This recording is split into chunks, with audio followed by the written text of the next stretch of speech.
Hi, I'm Anuradha Gamage. This is our group presentation about accounting for business decisions. Accounting information provides data about business entities' transactions.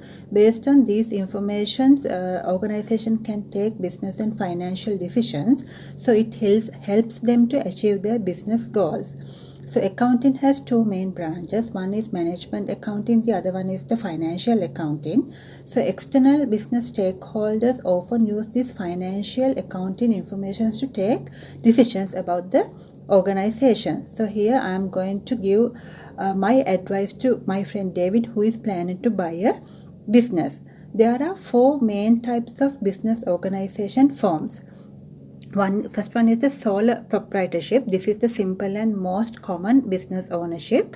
Here all the profits goes to the owner, and there is a very little regulations for sole proprietorship. Major disadvantage is owner is 100% liable for the business debts. And partnership, when second one is the partnership. Here there are two types, general and limited. In general partnership, both owners invest their money and properties to the business, and they are both 100% liabilities for the business debts. But limited partnership need a formal agreement between partners, so here only owners liable for their portion of ownership or the investment. Corporation, the third one is the corporation. This is the separate legal and state chartered entity with limited liability. The profits generated by the corporation are under taxation. The fourth one is the limited liability company. This is also similar to limited partnership.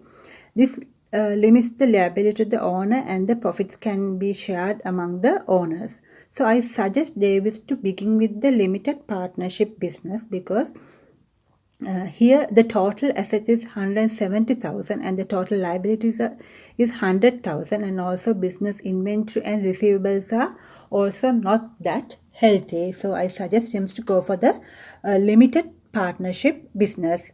My friend doesn't know what is assets and liabilities, so I'm going to explain about that. Assets mean anything which is owned by company to provide the economic benefits. Liabilities mean which is the company obliged to pay it often in future. When you take total assets and deduct total liabilities, you get the company net worth. So in the balance sheet, assets divided into two the parts, that is current assets and current non-current assets, and the liabilities, current liabilities and non-current liabilities. So always in the balance sheet, total assets should be equal to total liabilities plus shareholders' equity. Thank you. Hey, my name is hc1010, and I'm going to talk about the part C of this presentation. According to the information provided in this case, I think the commercial price is not worth $17,000. The first reason is the business has a lot of inventory, and the most of it is all of a date, which means it's hard to sell. At the same time, inventory accumulation of enterprise liquidities, increasing capital cost and operating risks. In addition, these inventories may also have lots of costs, such as inventory management and maintain costs, which need to be increased to prevent the inventory from being stolen or damaged. At the same time, accounts receivable also belongs to the case assets of the enterprise. We have know that from the case that the enterprise has more than 60 days of accounts receivable have not been returned, which means these refunds to a large extent cannot be collected back. But the balance sheet does not reflect that. So there are non-reasonable accounts receivable should be bad. Hello everyone, I'm continuing to the part D. And when a company stakeholder are taking action to make business a competitive force, account receivable and inventory calculation as key aspect of any business. Accounts receivable are the money which one we usually own to company, and is also be called a short-term assets. It appears on the assets side of your balance sheet.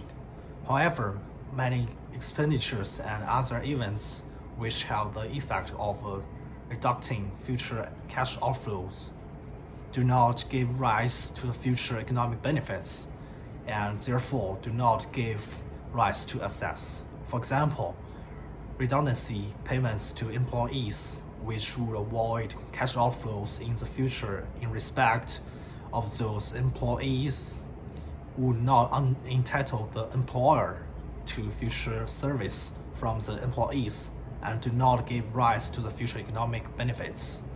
Accordingly, those payments do not give rise to assets. As we know, assets minus abilities equal to equity. If any company keep track on assets, there is no reason why company wouldn't profitable.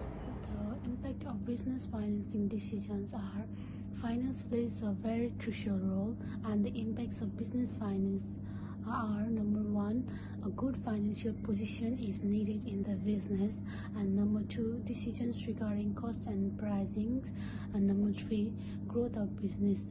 And at last, I want to mention some conclusion here. Making good financial decisions are required for professional knowledge based on diverse circumstances. Generating a positive responsibility is very significant. In addition, a reasonable understanding of assets and liabilities can make judgments more rational. To be successful in a business and decide what is right for us, we need the knowledge of the world economy, investing money, trends, and our limits. Now, here are some references which are already given in the PPT. So by saying this, we finished our PPT and our video here, and hope you like it. Thank you, sir.